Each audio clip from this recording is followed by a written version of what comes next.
TRP Telangana రాజ్యాధికార party. అందరూ ఒకసారి అడగండి, తెలంగాణ తెలంగాణ ఇవాళ తెలంగాణ రాష్ట్ర సమితిగా ఉంటే తెలంగాణను గాలి కొదిలేసి బీఆర్ఎస్ అని నేషనల్ మారిపోయినాయి.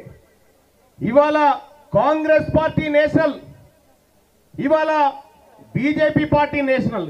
కానీ ఈ తెలంగాణ అస్తిత్వం, ఈ తెలంగాణ పోరాటం, ఈ తెలంగాణ ప్రజల ఆకాంక్షలను నడి బజారులో వదిలిపెట్టిపోయినటువంటి పార్టీలు ఒకవైపు ఉంటే, ఆ అస్తిత్వాన్ని ఈ భుజానికి ఎత్తుకొని వారి ఆకాంక్షలను నెరవేర్చడం విధంగా తెలంగాణ అనేటువంటి పేరును దాంట్లోకి తీసుకోవడం జరిగింది.